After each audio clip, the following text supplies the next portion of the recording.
Good afternoon, Facebook and YouTube community. We are here with Marie Petit of Safe Harbor and Zsophia Pastor of Farmer Frog. And I'm going to let Marie introduce herself more and tell us why she has a partnership in Farmer Frog. And so go for it, Marie. Take it from here. Okay, thank you, Jennifer. I appreciate it. So, as Jennifer said, I am Marie Petit with Safe Harbor Property Management, a full service property management company. And we are involved with Farmer Frog because of their philosophy and because of their mission in their dedication in feeding the world, are feeding mass feeding of homeless and people in need.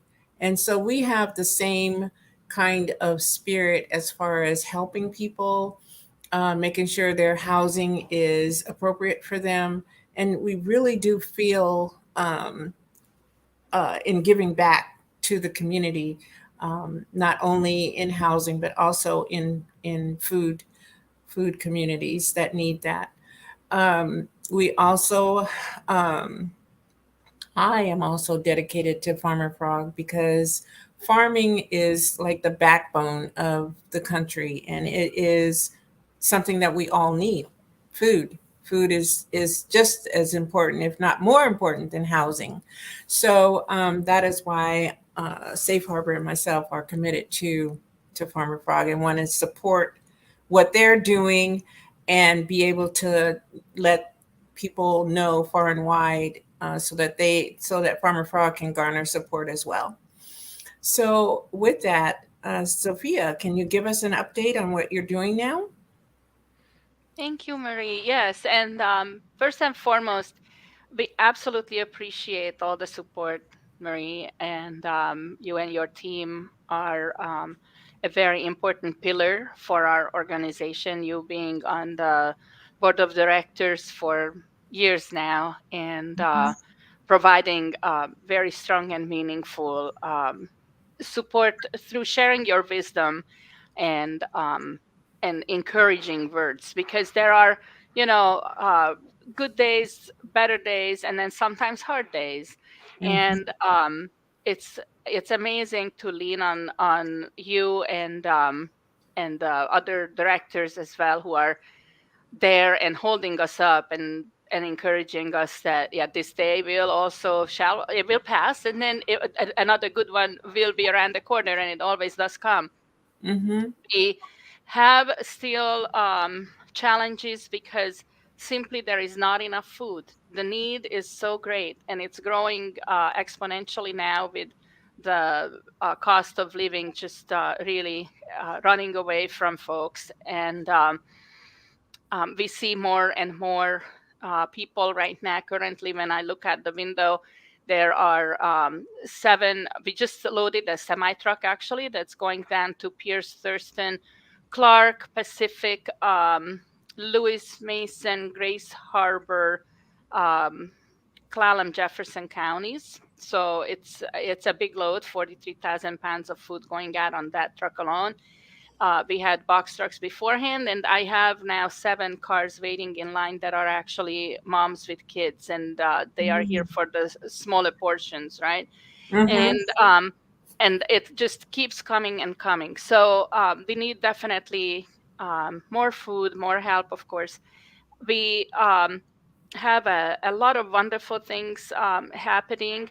We were honored that Farmer Frog was offered an in-person seat at the White House conference last week, the conference for finding solutions for hunger and addressing nutrition and related health for all Americans. And Sabi from our team flew into DC and had an amazing experience attending the conference and also connecting with some of our elected officials, and in particular our senators' offices and our state representatives, and also Cory Booker, who is not from the state but represents such an important group of folks and also brings hope to a lot of people. So when she was there, it was really encouraging to actually experience that we had support for our work, and really dedication from elected officials from both parties. People are really looking at hunger as it's hitting home now, and I think there is a recognition that we have to address it in a meaningful way, and our food system is seriously broken, and we need to change that. And instead of going back to the so-called normal that was here before COVID, we just have to create a completely new system process, and with much more equitable access for everybody around the various regions. It So, uh-huh.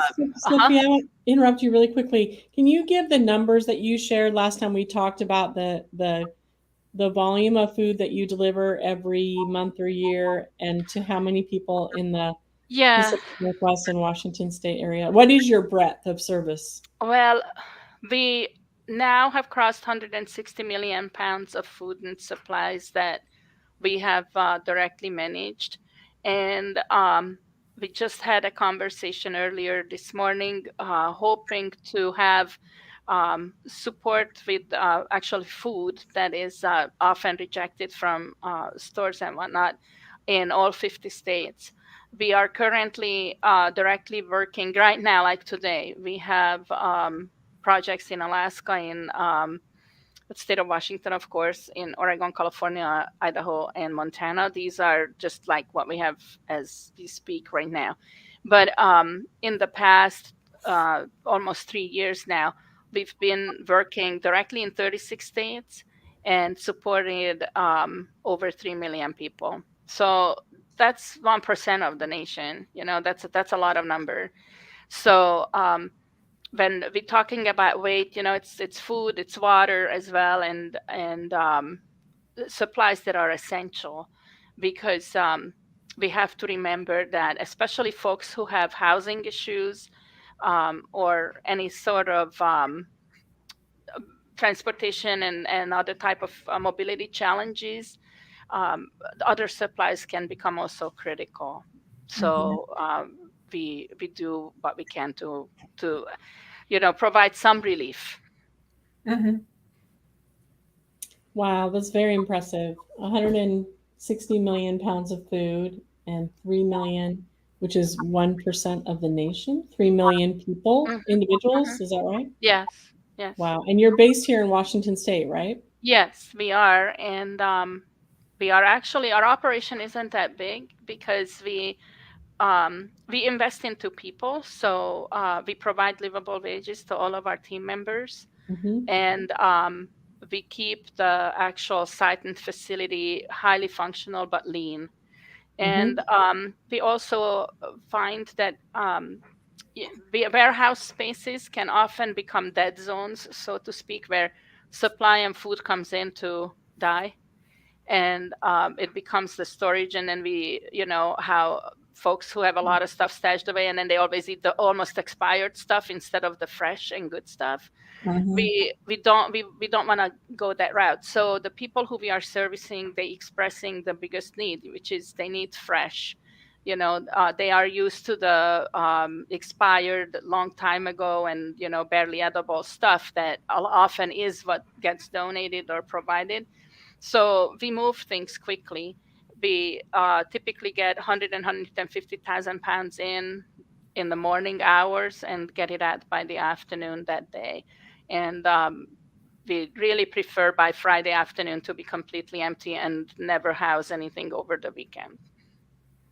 And so you're also teaching people how to supply for themselves as well, right? Mm-hmm. So you're Mm-hmm. involved in educating people around gardening and Yeah. Yeah, agriculture. that's a very important function, because food security is one thing, which means that, okay, I'll give you this so that you don't starve today. But and that's food assistance. And then the food security is, okay, that next week you will also get the support that you need. But to get to true food security, which is you don't even worry about it, has to also address food sovereignty, which means that people are in fact in charge of what and how and when they eat and where it came from and what it is. And there is no judgment attached to that.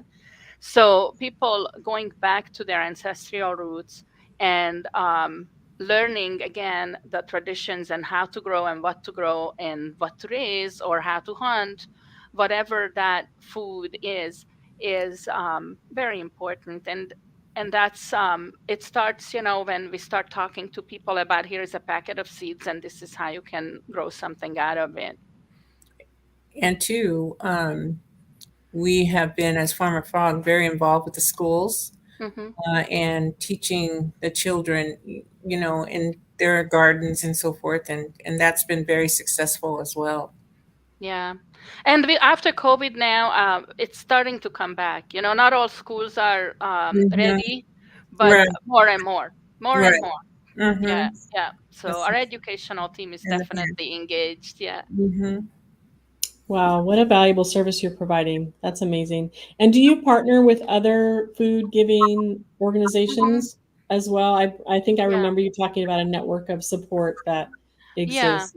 One Yeah. of our closest partnership is our sister nonprofit, the National Tribal Emergency Management Council.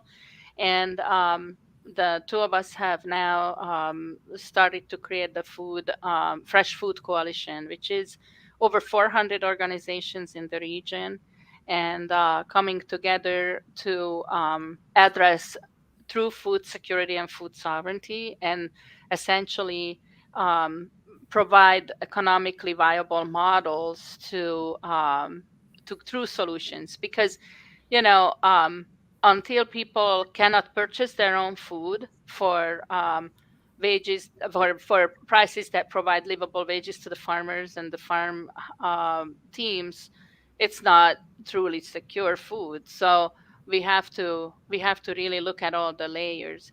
And we do have over 400 organizations we are working with very closely.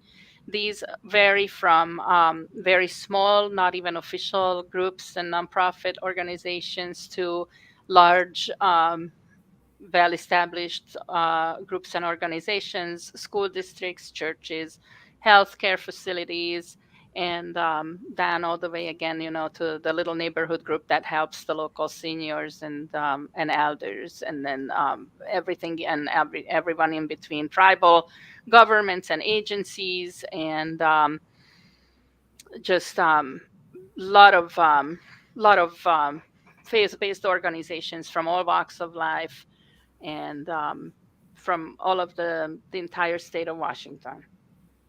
So Marie, did you say you're on the board of Farmer Frog? And so do you meet regularly with Sophia and her team? Or how often are you engaged with Farmer Well, Frog? whenever we have board meetings, of course, I am invited as a board member and attend when Sophia calls the board together. Hmm. Yeah. So are there all different kinds of businesses represented there? Sophia, is that a wisdom table of sorts or? Yeah, it is a wisdom table, and we have 9 amazing people on our Mhm. board. We are incredibly lucky to have such a strong team who is there to really lend their insights to us Mhm. whenever we need it. And we have various ages. I believe Kayla just turned 30 years old. No, she's 29. She's not 30 yet.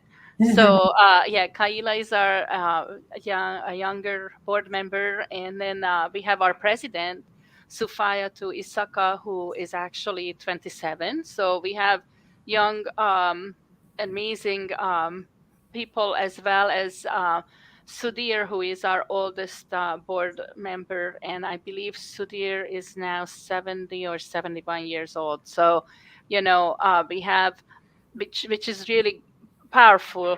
We have a multi-generational team, Hmm. and yeah, and also from the various communities, all communities who we serve, every board member has lived experience. So there is a great understanding, and you can feel that in our conversations that does come forward. So it's a very beautiful community based team. Yeah, it sounds like it. So, Marie, do you find in being involved in fair housing and running a property management firm, and obviously having a pulse on real estate and things in your world, do you come across needs? Do you ever do real life referrals for services to Farmer Frog, or is it more just you're Um, on the board and? it's more as well. It's more as a resource Mhm. that I have as part of my list of resources. And always, if there are things that can be used from Farmer Frog, of course, yes, we send people that way. Yeah, yeah. It seems like there's a boots on the ground aspect there that would be nice to Mhm. have as a property manager for sure. For sure. So Marie, I know that you partner with other organizations as well. I guess why don't we do this? So, Sophia, if someone wants to be involved in Farmer Frog and volunteer with you or support you, what is it that they would do to become They involved Yeah, with they can connect to us through our website, you? farmerfrog.org, and the contact us page is a really good one. So Mhm, it comes into, of course, a big um, collection basket, but we are pretty good at responding within the 24 hours.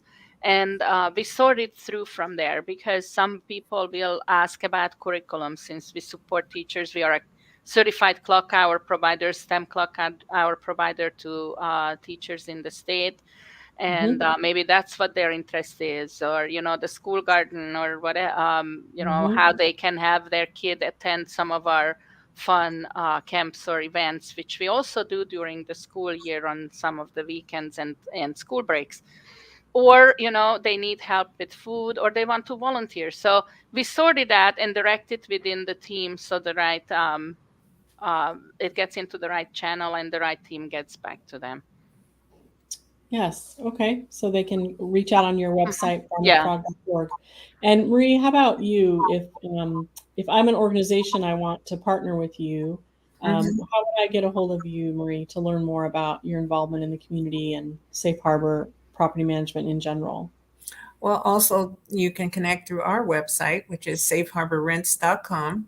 Hmm. And you can also get a hold of our office. I think you've been flashing our office number, Yeah. Let me put it back up there. 253 302 3079. Mhm. And yeah, we have a team there ready to take your calls and help out wherever we can. Yep. And I think one thing that is hidden sometimes about Safe Harbor is that you have relationships with a lot of different helping organizations. So if you're shy about, it's best to call United Way, the 211 number. But if you want more details about organizations like Farmer Frog, or you want to know who, what about this housing help organization? Marie probably knows someone at, many of these organizations. So if it's Mhm. not her, it's someone at her office that can direct you to a place of assistance for sure, and absolutely connect you with Sophia. So thank you both ladies for your time today. It's always great to see you, Sophia, and hear a real live update of someone that's doing such a wonderful thing. I know your team is working hard and just involved in so much good. It's inspiring. And Marie, Thank you as well, just in your taking time to support an organization like Farmer Frog. So thank you again, and we'll do this again. Hopefully, we're thank trying to hit every quarter to let people know what's going on Okay. with both of these ladies and their organizations. But always good to see you. Thank you, Thank Jen. you. Yeah. Thank you. Bye bye. Bye.